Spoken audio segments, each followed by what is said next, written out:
ओम शांति। आज 28 मई 2024 बाबा की साकार महावाक्य। प्यारे बाबा कहें, मीठे बच्चे, बाप है सर्व संबंधों के प्यार की स्क्रीन। एक मीठे मासूक को याद करो तो बुद्धि सब तरफ से हट जाएंगी। प्रश्न है, कर्मातीत बनने का सहज पुरुषार्थ व युक्ति कौन सी है? उत्तर, भाई भाई की दृष्टि को पक्का करने का पुरुषार्थ करो। बुद्धि से एक बाप के सिवाय और सब कुछ भूल जाए, कोई भी देहदारी संबंध याद ना आए, तब कर्मातीत बनेंगी। अपने को आत्मा भाई भाई समझना, यही पुरुषार्थ की मंजिल है। भाई भाई समझने से देह की दृष्टि, विकारी ख्यालत खत्म हो जाएंगी। ओम शांति। डबल ओम शांति।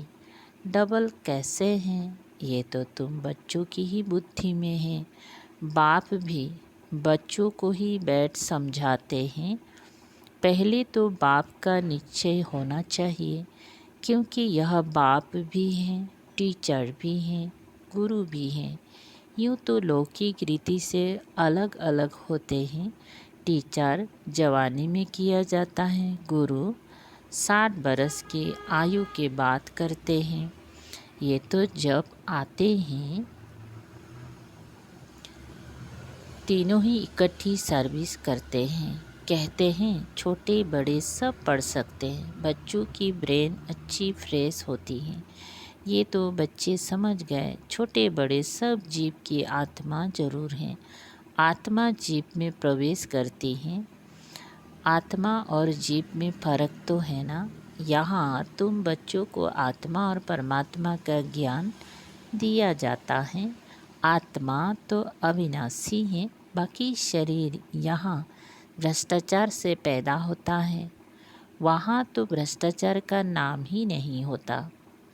गाया जाता है संपूर्ण निर्विकारी दुनिया श्रेष्ठाचारी और भ्रष्टाचारी अक्षर है ना। ये सब बातें बाप ही समझाते हैं। बच्चों को सिर्फ ये पक्का निश्चय हो जाए कि हम आत्माओं का बाप हमको पढ़ाते हैं। बाप आते ही है पुरुषोत्तम संगम युग पर,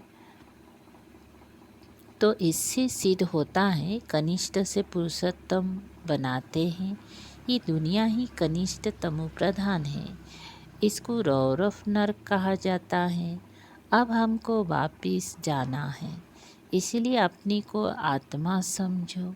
बाप आए हैं लेने लिए, हम भाई भाई हैं, ये पक्का निश्चय कर लो। ये देह तो रहेगी नहीं, फिर विकार की दृष्टि खलास हो जाएगी। ये है बड़ी मंजिल। इस मंजिल पर बहुत थोड़े पहुंच सकते हैं। मेहनत है, पिछाड़ी में कोई भी चीज़ याद ना आए, इसको कहा जाता है कर्मातीत अवस्था। ये देह भी विनाशी है, इससे भी ममत्ता निकल जाए। पुराने संबंध में ममत्ता नहीं रखना है, अब तो नए संबंधों में जाना है। पुराना आसुरी संबंध स्त्री पुरुष का कितना छीछी है। बाप कहते हैं अपने को आत्मा समझो। अब वापिस जाना है आत्मा।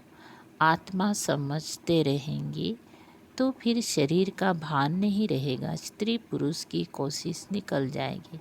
लिखा हुआ भी है अंतकाल जो स्त्री से मरे, ऐसे चिंतन में जो मरे, इसीलिए कहते हैं अंतकाल गंगा जल मुख में हो, श्री कृष्ण की याद हो। भक्ति मार्ग में तो श्री कृष्ण की याद रहती है। श्री कृष्ण भगवानवाच कह देते हैं। यहाँ तो बाप कहते हैं देह को भी याद नहीं करना है।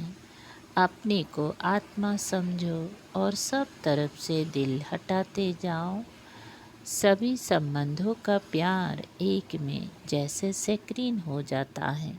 सब का मीठा और फिर सब का मासूक भी है। मासूक एक ही है, परंतु भक्ति मार्ग में नाम कितने रख दिए हैं। भक्ति का विस्तार बहुत है। यज्ञ, तप, दान, तीर्थ, व्रत, नियम, व्रत करना, शास्त्र पढ़ना, ये सब भक्ति की सामग्री है ना। यज्ञ, तप, दान, तीर्थ, व्रत करना, शास्त्र पढ़ना, ये सब भक्ति की सामग्री हैं।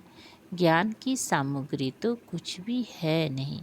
यह भी तुम नोट करते हो समझाने के लिए। तुम्हारी कागज आदि कुछ भी रहेंगी नहीं। बाप समझाते हैं, बच्चे तुम शांति धाम से आए थे, शांत ही थे। शांति के सागर से तुम शांति का, पवित्रता का वर्षा लेते हो। अभी तुम वर्षा ले रहे हो ना, ज्ञान भी ले रहे हो। स्टेटस सामने खड़ा है। यह ज्ञान सिवाय बाप के और कोई दे ना सके। ये है रूहानी ज्ञान। रूहानी बाप एक ही बार आते हैं रूहानी ज्ञान देने लिए।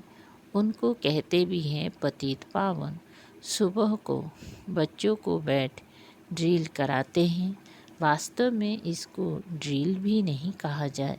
बाप सिर्फ कहते हैं, बच्चे अपने को आत्मा समझ मुझे याद करो। कितना सहज है, तुम आत्मा हो ना। कहाँ से आए हो? परम धाम से। ऐसे और कोई भी पूछेंगी नहीं। पारलौकिक बाप ही बच्चों से पूछते हैं, बच्चों परम धाम से आए हो ना इस शरीर में पाठ बजाने। पाठ बजाते बजाते अब नाटक पूरा हुआ। आत्मा पतित बनी तो शरीर भी पतित बना है। सोने में ही आलाई पड़ती हैं, फिर उनको गलाया जाता है। वे सन्यासी लोग ऐसे अर्थ कभी नहीं समझाएंगे। वो तो ईश्वर को जानते नहीं। बाप से योग रखो, ये मानते ही नहीं। बाप जो सिखलाते हैं वो और कोई सिखला ना सके। इसमें तो प्रैक्टिकल में मेहनत करनी होती है। बाप तो कितना सहज करके समझाते हैं। गाते भी हैं पतित पावन। पतित पावन है, सर्वशक्तिवान है, उसे ही श्री श्री कहा जाता है। और श्री कहा जाता है देवताओं को। उनको सौंपता है। उन्हों की आत्मा और शरीर दोनों पवित्र हैं। आत्मा को तो कोई निर्लेप कह ना सके। आत्मा ही 84 जन्म लेती है, परंतु मनुष्य ना जानने कारण अनराइटियस बन पड़े हैं। एक बाप ही आकर राइटियस बनाते हैं। रावण अनराइटियस बनाते हैं। चित्र तो तुम्हारे पास है, बाकी ऐसा 10 शीश वाला रावण कोई होता नहीं। सतयुग में तो रावण है नहीं, ये तो क्लियर है। परंतु जो सुनने वाले होंगी वो कहेंगी यहाँ का सैपलिंग है। कोई थोड़ा सुनेंगी, कोई बहुत भी सुनेंगी। भक्ति मार्ग का देखो विस्तार कितना है। अनेक प्रकार के भक्त हैं और फिर पहले से ही सुना है। भगाते थे श्री कृष्ण के लिए भी कहते हैं ना, भगाया। फिर ऐसे श्री कृष्ण को प्यार क्यों करते हैं, पूछते क्यों है? तो बाप बैठ समझाते हैं, श्री कृष्ण तो फर्स्ट प्रिंस है। वो तो कितना बुद्धिमान होगा। सारे विश्व का मालिक क्या कम बुद्धिमान होगा? वहाँ उन्हों को वजीर आदि होते नहीं। राय लेने की भी दरकार नहीं। राय लेकर तो संपन्न बना है, फिर राय क्या लेंगी? तुमको आधा कल्प कोई की राय नहीं लेनी होती है। स्वर्ग और नरक का नाम भी सुना है। ये तो स्वर्ग हो ना सके। पत्थर बुद्धि हैं जो समझते हैं यहाँ हमको धन है, महल आदि सब है, यही स्वर्ग है। परंतु तुम जानते हो स्वर्ग तो है नई दुनिया। स्वर्ग में तो सब सदगति में होते हैं। स्वर्ग नरक इकट्ठा थोड़ी होगा। स्वर्ग किसको कहा जाता है, उसकी आयु कितनी है, ये सब आपने तुम्हें समझाया है। दुनिया तो एक ही है। नई को सतयुग, पुरानी को कलयुग कहा जाता है। अब भक्ति मार्ग खलास होना है। भक्ति के बाद चाहिए ज्ञान। सभी जीव आत्माएं पाठ बजाते बजाते पतित बनी हैं। ये भी बाप ने समझाया है। तुम सुख जास्ती पाते हो, 4/3 है सुख, बाकी 4/1 है दुख। इसमें भी जब 4 भाग का 3 भाग सुख है और बाकी 4 भाग का 1 भाग दुख है। इसमें भी जब तमो प्रधान हो जाते हैं तब दुख जास्ती होता है। आधा आधा हो तो मज़ा ही कैसे हो। मज़ा तब है जबकि स्वर्ग में दुख का नाम निशान नहीं रहता, तब तो स्वर्ग को सब याद करते हैं। नई दुनिया और पुरानी दुनिया का ये बेहद का खेल है जिसको कोई जान नहीं सकता। बाप भारतवासियों को ही समझाते हैं, बाकी जो सब है वो आधा कल्प में ही आते हैं। आधा कल्प में हो सिर्फ तुम सूर्यवंशी चंद्रवंशी, तुम पवित्र रहते हो इसीलिए तुम्हारी आयु बड़ी रहती है और दुनिया भी नई है। वहाँ एवरीथिंग न्यू है, अनाज पानी धरनी आदि सब नया। आगे चलकर तुम बच्चों को सब साक्षात्कार कराते रहेंगे कि ऐसे ऐसे होगा।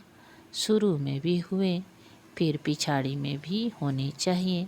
नज़दीक आएंगी तो खुशी होती रहेगी। मनुष्य बाहर देश से अपने देश में आते हैं तो खुशी होती है ना। कोई बाहर में कहाँ मरते हैं तो उनको एरोप्लेन से भी अपने देश में ले आते हैं। सबसे फर्स्ट क्लास पवित्र धरनी भारत है।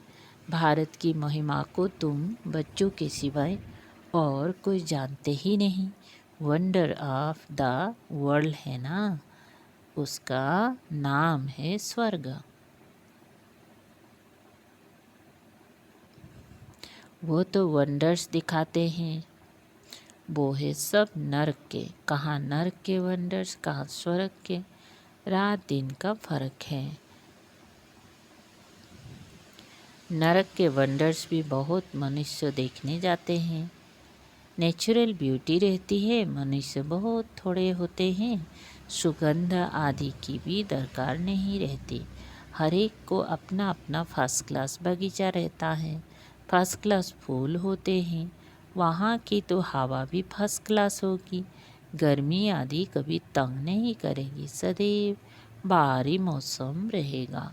अगरबत्ती की भी दरकार नहीं।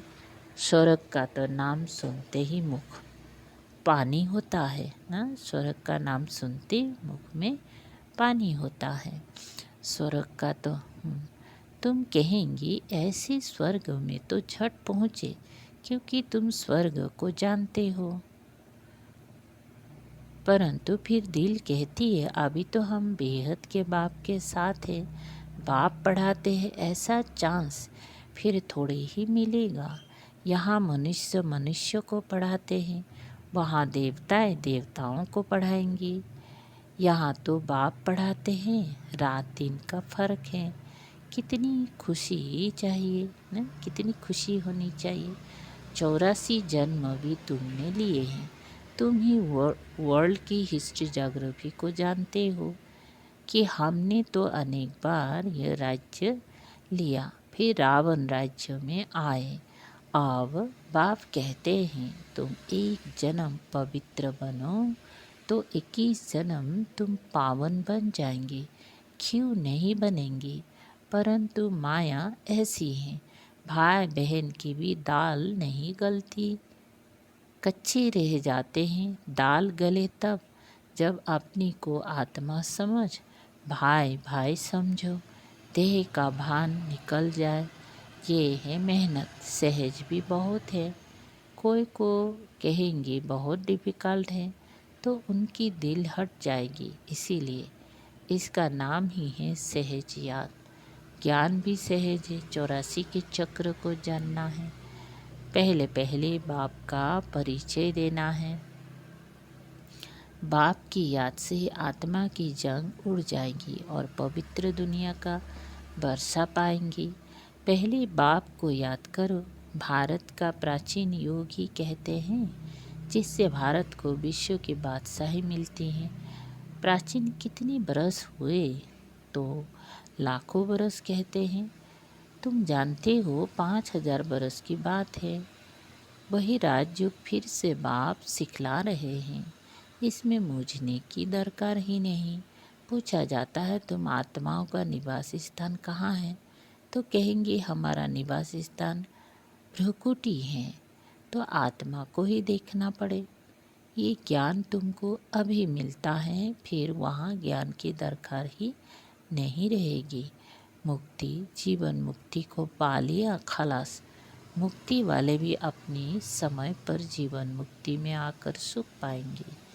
सब जीवन मुक्ति में आते हैं भाया मुक्ति। यहाँ से जाएंगे शांति धाम। और कोई दुनिया है नहीं। ड्रामा अनुसार सबको वापिस जाना ही है। विनाश की तैयारियां हो रही हैं। इतना खर्चा कर बॉम्ब्स बनाते हैं। सो रखने के लिए थोड़े ही बनाते हैं। बारूद है ही विनाश के लिए। सतयुग त्रेता में ये चीज़ें होती नहीं। अब 84 जन्म पूरे हुए, हम यह शरीर छोड़ घर जाएंगे। दीपमाला पर सब नए नए अच्छे अच्छे कपड़े पहनते हैं ना। तुम आत्मा भी नई बनती हो। ये है बेहद की बात। आत्मा पवित्र बनने से शरीर भी फर्स्ट क्लास मिलता है। इस समय आर्टिफिशियल फैशन करते हैं। पाउडर आदि लगाकर खूबसूरत बन जाते हैं। वहाँ तो नेचुरल ब्यूटी होती है। आत्मा एवर ब्यूटीफुल बन जाती है। ये तो तुम समझते हो। स्कूल में सब एक जैसे नहीं होते। तुम भी पुरुषार्थ करते हो हम ऐसा लक्ष्मी नारायण बने। ये है तुम्हारा ईश्वरीय कुल। फिर होता है सूर्यवंशी चंद्रवंशी घराना। तुम ब्राह्मणों में राजाएं नहीं हैं। तुम अभी संगम पर हो।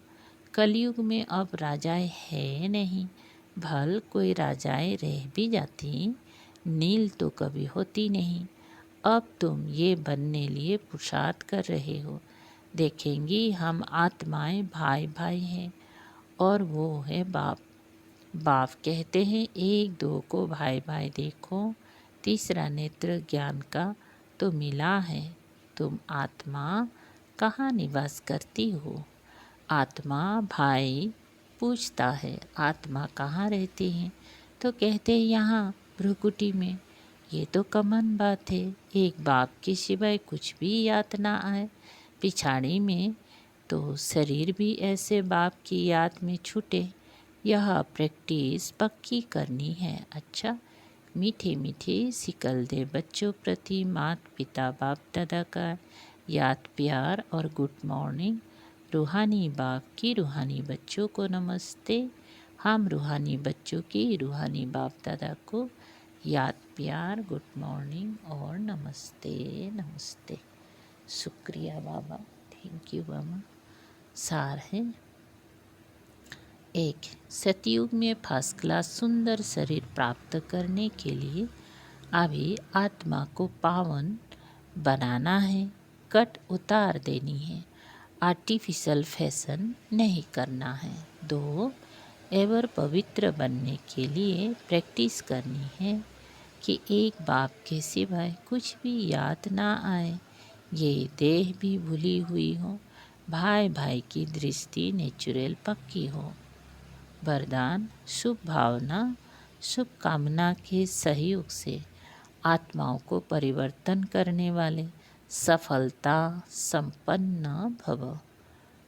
विस्तार है, जब किसी भी कार्य में सर्व ब्राह्मण बच्चे संगठित रूप में अपने मन की शुभ भावनाओं और शुभ कामनाओं का सहयोग देते हैं, तो इस सहयोग से वायुमंडल का किला बन जाता है जो आत्माओं को परिवर्तन कर लेता है। जैसे 5 अंगुलियों के सहयोग से कितना भी बड़ा कार्य सहज हो जाता है, ऐसे हर एक ब्राह्मण बच्चे का सहयोग सेवाओं में सफलता संपन्न बना देता है। सहयोग की रिजल्ट सफलता है। स्लोगन, कदम कदम में पद्मों की कमाई जमा करने वाले ही सबसे बड़ा धनवान है। ओम शांति। शुक्रिया बाबा।